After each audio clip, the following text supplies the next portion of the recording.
Général Vatin-Aguard, je dois dire que vous avez mis la barre haute. Alors, mon général, M. Rioux, merci beaucoup de cet accueil, distingués invités participants. Oui, effectivement, le gouvernement du Québec est un partenaire parce qu'on parle ici d'un événement majeur. Le Forum INCIBER, c'est un événement d'envergure, c'est un événement planétaire, mais surtout la thématique, l'humain, au cœur du numérique, de confiance, dit absolument tout. Et vous me permettrez de vous expliquer un peu la démarche à travers cette thématique qui a conduit le gouvernement du Québec à créer un ministère de la cybersécurité et du numérique. Parce que nous sommes dans une transformation numérique inévitable. Je dis souvent la transformation numérique, ce n'est pas un choix qu'ont les gouvernements. Les sociétés se transforment avec ou sans nous. Donc, nous devons participer à cette transformation numérique. Et les technologies aujourd'hui sont tellement avancées. Mon général, vous en avez fait mention dans votre discours, vous avez donné des chiffres qui dépassent l'entendement, qui dépassent ce qu'on est même capable de concevoir parce qu'on est rendu dans les milliards et les milliardièmes de milliards.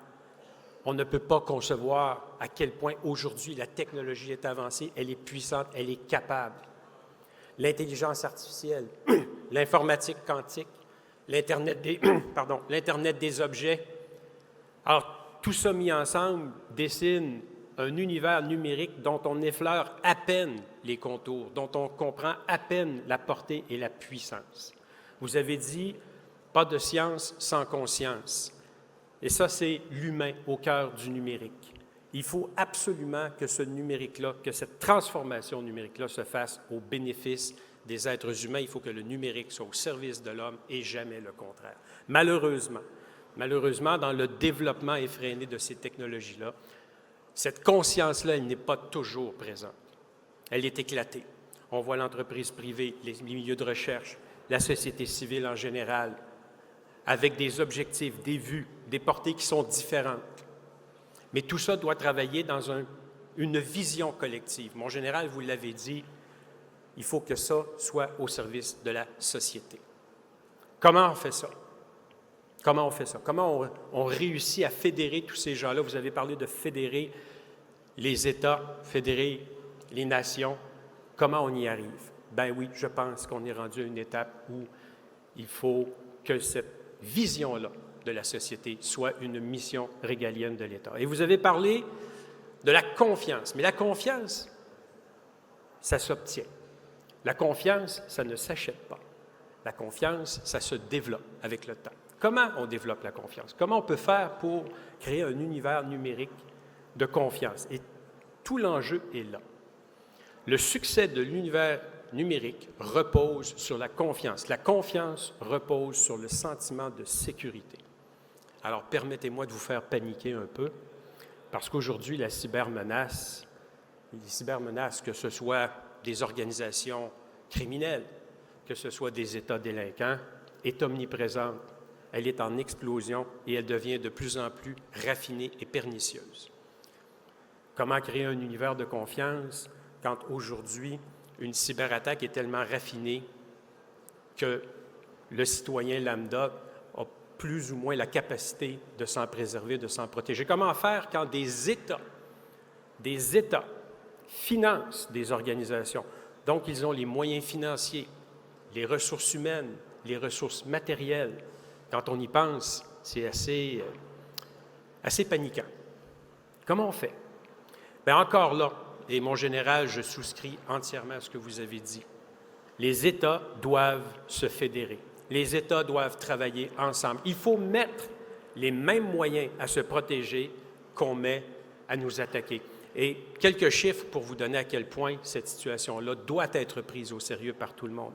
On évalue le fruit de la cybercriminalité dans les prochaines années à 1 300 milliards. 1 300 milliards, c'est inconcevable.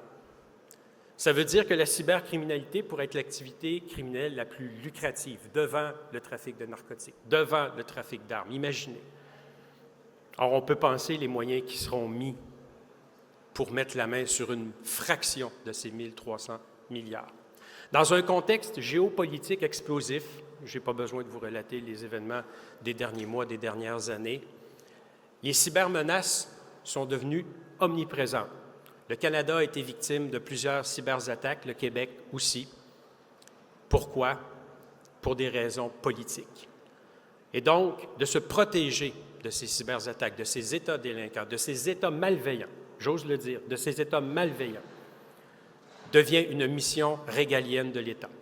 Le gouvernement du Québec l'a compris, l'a accepté et a créé, dans notre système à nous, l'autorité la plus haute, c'est-à-dire un ministère de la cybersécurité du numérique, ministère qui a une portée territoriale. Le ministère de la cybersécurité du numérique ne s'occupe pas que de la sécurité de l'État, s'occupe de la sécurité sur le territoire québécois. Ça veut dire l'entreprise privée, la société civile, évidemment les administrations publiques.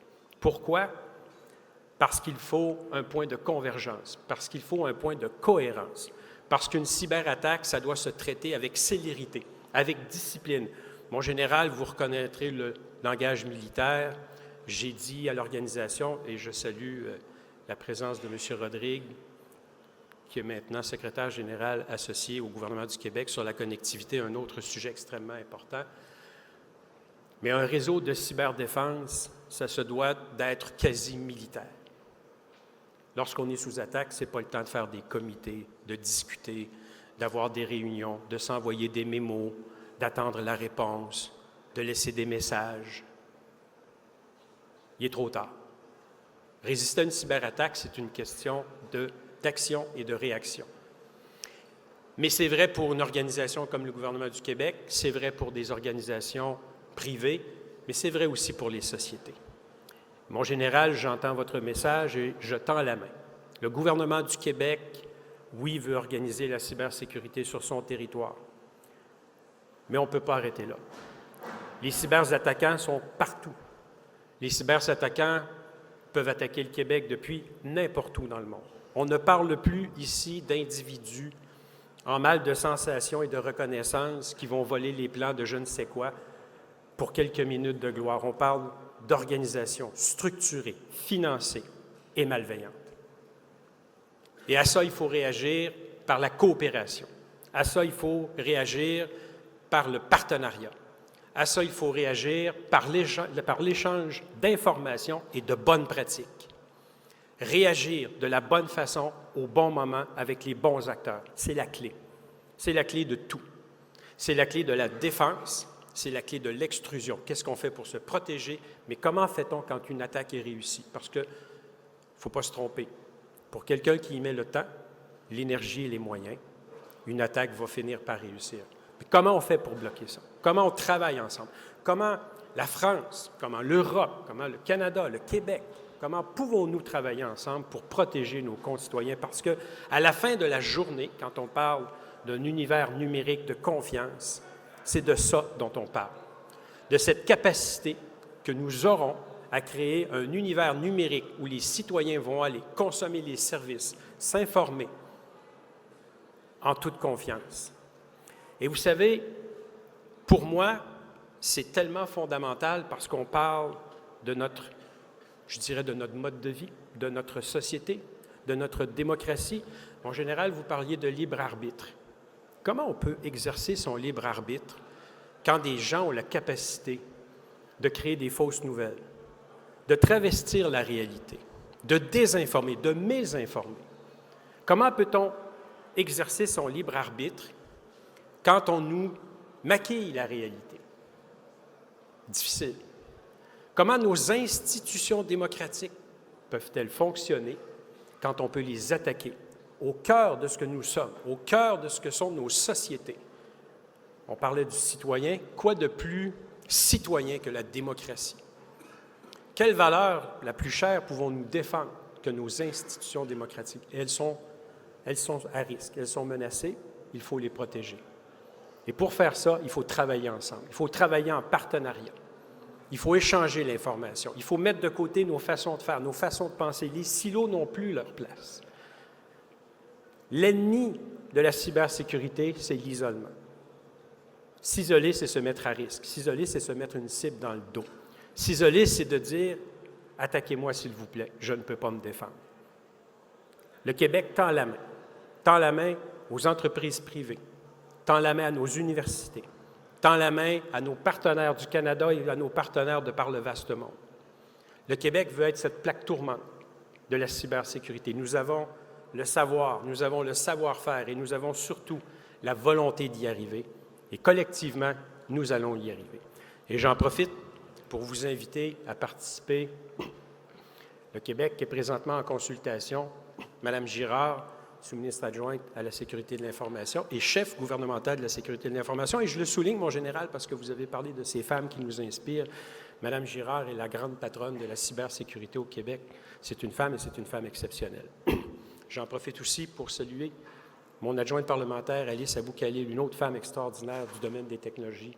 Un exemple, un modèle, et j'espère qu'ils vont inspirer d'autres femmes à suivre dans cette lignée-là.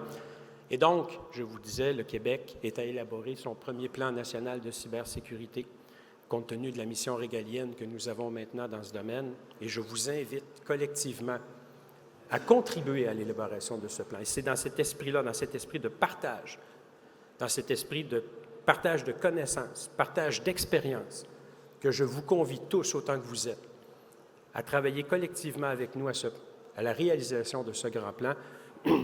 Madame Girard, je pense qu'on peut dire que c'est au kiosque du Québec. Voilà. Alors, vous allez au kiosque du Québec et nous sommes avides d'avoir vos commentaires, d'avoir vos expériences, d'avoir vos suggestions, d'avoir vos idées, parce que tout, et encore là, mon général, je pense que vous allez être d'accord avec moi, tout part d'un bon plan. Ça prend un bon plan et ça prend une bonne exécution. Nous sommes à l'élaboration du plan et avec vous et avec nos équipes, nous allons l'exécuter brillamment et j'espère faire du Québec un des endroits les plus cybersécuritaires au monde. Ambitieux, oui, mais possible, avec la participation de tous. Là-dessus, je vous souhaite un excellent forum. Merci tout le monde.